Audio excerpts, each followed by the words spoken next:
Welcome back. UAE के वजीर रवादारी और बकाए बाहमी शेख नहियान की खैरपुर आमद वजीर दाखिला मोहसिन नकवी ने शेख नहियान का पुरतपाक इस्तकबाल किया। दोनों रहनुमाओं ने मुत्तहिदा अरब अमारात के कौमी दिन की मुनासबत से मिलकर केक काटा। मोहसिन नकवी ने यूएई के कौमी दिन पर शेख नहियान को मुबारकबाद पेश की। मोहसिन नकवी की शेख नहियान बिन मुबारक अल नहियान से मुलाकात पाक यूएई दो तरफा ताउन को मजीद फ़रोग देने पर तबादला ख्याल। पाकिस्तान आमद पर पुरतपाक खैर मकदम पर खुशी हुई। शेख नहियान बिन मुबारक अल नहियान पाकिस्तान और यूएई के दरमियान बेहतरीन बरादराना ताल्लुकात हैं, ये कहा गया मोहसिन नकवी की जानिब से।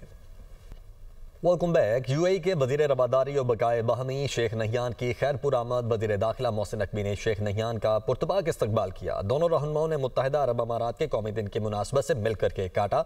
मोहसिन नकवी ने यूएई के कौमी दिन पर शेख नहियान को मुबारकबाद पेश की। मोहसिन नकवी की शेख नहियान बिन मुबारक अल नहियान से मुलाकात पाक यूएई दो तरफा ताउन को मजीद फ़रोग देने पर तबादला ख्याल। पाकिस्तान आमद पर पुरतपाक खैर मकदम पर खुशी हुई। शेख नहियान बिन मुबारक अल नहियान पाकिस्तान और यूएई के दरमियान बेहतरीन बरादराना ताल्लुकात हैं, ये कहा गया मोहसिन नकवी की जानिब से।